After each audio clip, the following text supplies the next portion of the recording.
할렐루야. 열왕기하 21장 말씀 함께 나누겠습니다. 열왕기하에서는 히스기야 때가 이제 끝나고 므낫세가 이제 왕이 됩니다. 21장 1절에 보시면 므낫세가 위에 나아갈 때 나이 12세라 예루살렘에서 55년을 치리하니라. 그 모친의 이름은 헵시바더라 했습니다. 이 므낫세가 왕이 되었지만 2절에 보시면 므낫세가 여호와 보시기에 악을 행하여 여호와께서 이스라엘 자손 앞에서 쫓아내신 이방 사람의 가증한 일을 본받아. 3절에 그 부친 히스기야의 흘러버린 산당을 다시 세우며 이스라엘 왕 아합의 소유를 본받아 바알을 위하여 단을 쌓으며 아세라 목상을 만들며 하늘에 이를 성신을 숭배하여 섬기며 했습니다. 이 므낫세가 왕으로 세워졌는데 뭘 하느냐? 히스기야가 지금까지 종교개혁하고 헐어버리고 쫓아내고 없애버린 그 우상들을 다시 가져와서 예루살렘에 가져와서 섬기게 하고, 특별히 백성들이 그 앞에 제사를 드릴 수 있도록 준비를 해주는 겁니다. 하나님의 전 안에다 뭘 만드냐? 우상의 단들을 만들고 이를 성신을 숭배하게 만들고, 특별히 5절에 여호와의 전 두 마당에 하늘에 이를 성신을 위하여 단을 쌓고, 6절에 또 그 아들들을 불 가운데로 지나게 하며 점치며 사수를 행하며 신접한 자와 박수를 신임하여 여호와 보시기에 악을 많이 행하여 그 진노를 격발하였으며 했습니다. 자, 우리는 하나님의 백성입니다. 하나님의 백성이 하나님을 섬겨야 하는데 이 우상을 섬기고 세상의 것들을 섬기고 우리가 좋아하고 우리가 섬기고 싶은 것들을 쫓아가는 것들이 이게 우상입니다. 하나님을 가장 귀하게 여기고 하나님을 가장 우선으로 여기고 하나님을 섬겨야 하는데 자꾸 다른 것들을 섬기는 겁니다. 7절에 보시면 또 자기가 만든 아루색인 아세라 목상을 전에 세웠더라. 어디에 세웠다고요? 성전에 세웠다는 거예요. 하나님의 전에 세웠다는 거예요. 옛적에 여호와께서 이전에 대하여 다윗과 그 아들 솔로몬에게 이르시기를 내가 이스라엘 모든 지파 중에서 택한 이 전과 예루살렘에 내 이름을 영원히 둘지라 했습니다. 자, 우리는 성전입니다. 우리가 왜 성전이냐? 하나님을 모시고 있고 예수 그리스도를 따라가기 때문에 우리가 성전입니다. 그래서 내 이름으로 일컫는 내 백성이다, 내 이름으로 불려지는 내 백성이다 라는 거죠. 우리가 하나님의 이름으로 불려질 때, 하나님의 이름으로 일컬어질 때 하나님의 백성이 되어지고, 그리스도의 이름으로 불려질 때 그리스도인이 되는 거예요. 하나님의 이름을 두고 하나님의 이름으로 불려져야 될 이곳이 우상으로 가득하고 다른 것을 섬기는 것으로 가득한 이 폐역의 일들을 행하고 있다.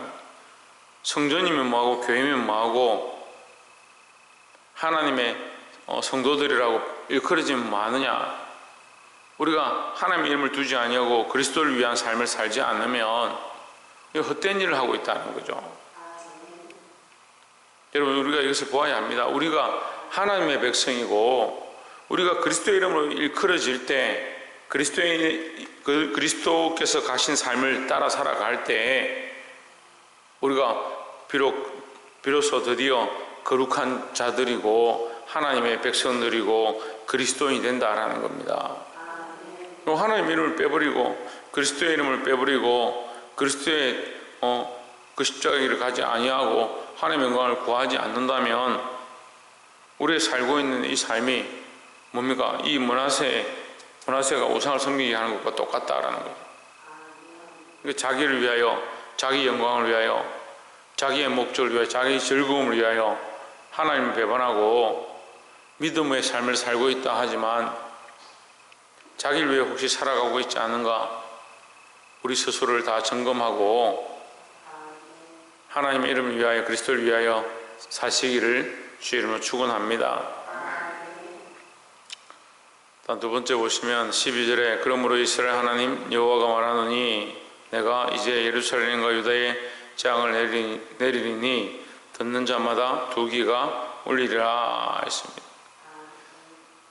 여기 두기가 울리는 것은 사실은 이스라엘이 행한 일, 이스라엘의 하나님께서 역사하신 일을 보고 이방인들이 그 기가 울릴 것이다 이렇게 했습니다. 근데 지금은 오히려 이스라엘이 범죄한 것 때문에 하나님께서 그 예루살렘을 치시고 유다족 속들을 파하시는 이 일을 통해서 그걸 듣고 이방인의 귀가 울릴 것이다 이렇게 얘기를 하고 있습니다. 그럼 하나님의 공의가 우리 안에 예수 그리스도의 피로 씻음받아 하나님의 긍휼이 우리 안에 흐르고 하나님의 사랑이 우리에게 덮여져서 하나님의 공의가 사실 우리에게 심판으로 작용하지 않도록 우리가 예수 그리스도의 그 피로 듣고 회개하고 정결하게 나아가야 하는데, 성전을 이미 더럽게 했으니까, 제단을 더럽게 해버렸으니까 뭐 할 수 없느냐? 깨끗하게 할 수 없다는 거예요. 하나님 앞에 제사가 똑바로 되지 않고 예배가 똑바로 되지 않고 하나님과의 관계 앞에 관계로 나아가서 우리의 지은 죄들을 씻어야 되는데, 이 백성들이 이미 성전을 가정하게 만들고 더럽게 만들고 그 성전에 우상이 가득하니까 하나님 앞에 뭘 할 수 없느냐? 죄를 씻을 수 없는 겁니다. 13절에 보시면 내가 사마리아를 젠줄과 아합의 집을 다림 보던 추로 예루살렘에 베풀고 또 사람이 그릇을 씻어 엎음같이 예루살렘을 씻어 버릴지라 했습니다.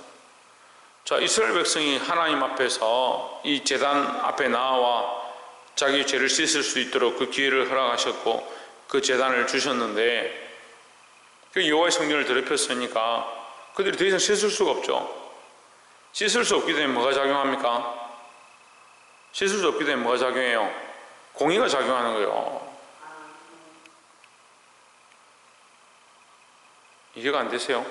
우리가 하나님 앞에 공의를 받아야 되고 심판을 받아야 될 마땅한 존재들이지만, 예수 그리스도의 피로 우리가 자격 없는 우리가 예수 그리스도의 피로 씻음을 받고 정결케 되었기 때문에 하나님의 공의가 우리에게 작용하지 않고 하나님의 심판이 우리에게 없는 거예요. 그러니까 그게 긍휼이고 사랑이죠. 그런데 이 백성들이 이 제단을 더럽히고 우상을 갖다 두고 하나님보다 예수 그리스도의 십자가보다 자기를 더 사랑하고 세상의 즐거움들을 쫓아가니까 뭐가 작용할 수 없냐? 하나님의 긍휼과 그 사랑과 그 십자가의 씻음이 작용할 수 없으니까 누가 씻느냐? 하나님이 오히려 엎어서 그것을 씻겠다는, 하나님이 엎어서 씻는 게 뭡니까? 그게 공의고 심판이에요. 하나님의 공의와 심판은 여전히 있는 겁니다. 하나님의 공의와 심판은 반드시 작용해야 하고, 죄를 범한 백성들에게 하나님의 공의의 심판을 반드시 있게 되어 있습니다. 우리도 그 앞에 넘어갈 수 없어요. 하나님의 공의와 심판의 원리는 반드시 진행되지만, 그 공의와 심판이 어떻게 진행되느냐?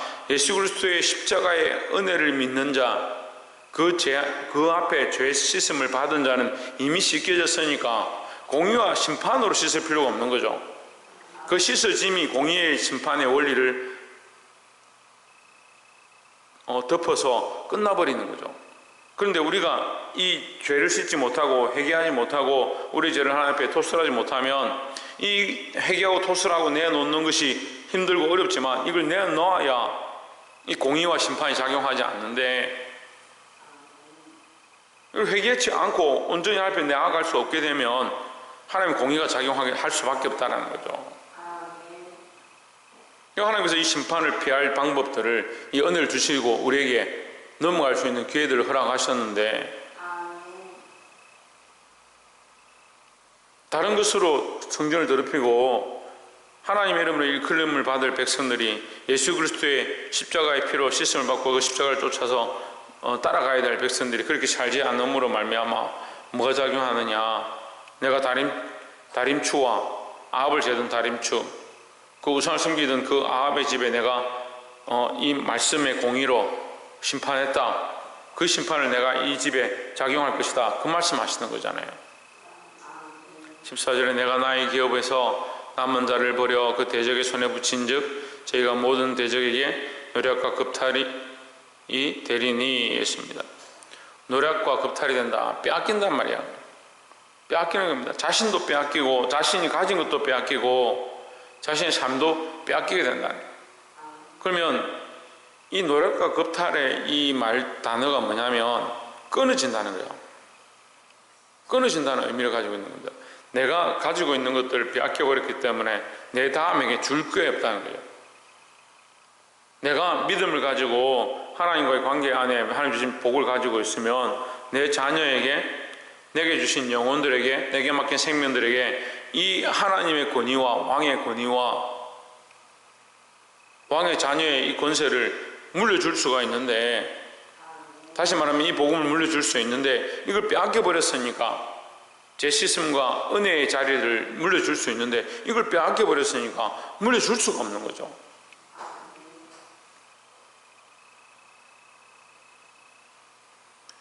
그 19절에 보시면 아몬이 위에 나아갈 때 나이 22세라 므낫세가 죽고 아몬이 세워졌습니다. 예루살렘에서 2년을 지리하니라. 그 모친의 이름은 모슬레벳이라 요빠 하루스의 딸이더라. 아몬이 그 부친 므낫세의 행함같이 여호와 보시기에 악을 행하되 그 부친의 행한 모든 길로 행하여 했습니다. 그 부친이 이게 믿음을 흘려준 게 아니고 하나님의 이름을 흘려준 게 아니고 공의와 정의, 하나님의 거룩한 뜻들을 흘려준 게 아니고 자기 마음대로 살았으니까 그 자식도 누구의 길을 따라가냐? 그 부친의 우상을 섬기고 자기 마음대로 걸어갔던 그 길을 똑같이 걸어가는 겁니다. 22절에 그 열주의 하나님 여호와를 버리고 그 길로 행치 아니하더니, 23절에 그 신복들이 반역하여 왕을 궁중에서 죽임에 했습니다. 왕이 어디서 죽임을 받느냐? 왕의 궁전에서 죽임을 받았습니다. 왕의 자리에 앉아있는데 거기서 죽는다. 그게 얼마나 비참한 일이에요. 그거 차라리 안 세워지는 게 낫죠. 우리가 하나님의 백성으로 부름을 받고 하나님의 은혜로 세워져 있는데, 하나님의 이름으로 일컬음을 받는 그 권세를 가지고 그리스도인이다 일컬음을 받는 그 은혜를 가지고 우리가 이 땅에 살아가고 있는데, 이 역할을 잊어버리고 하나님의 정의와 공의로 덮으신, 이미 씻으신 예수 그리스도의 피로 씻으심으로 말미암아 정의와 공의가 덮어졌는데, 우리가 씻지 못하니까, 제대로 씻지 못하고 제대로 회개하지 못하고 믿음으로 살지 못하면 이 대가, 믿음의 대가 끊어져 버리는 거예요. 그럼 이것을 우리가 두려워하고 염려해야 됩니다. 내가 믿음으로 살아서 내게 주어진 영혼들, 내게 맡긴 생명들에게 이 믿음을 온전히 흘려보낼 수 있도록 기도하고 몸부림치시기를 주의 이름으로 축복합니다. 23절에 그 신복들이 반역하여 왕을 궁중에서 죽임에, 24절 그 국민이 아몬 왕을 반역한 사람을 다 죽이고 그 아들 요시아를 대신하여 왕을 삼았더라 했습니다. 죽이고 죽이는 전쟁이 일어나는 거죠. 왜 죽이고 죽이는 피해 전쟁이 일어났습니까? 왜?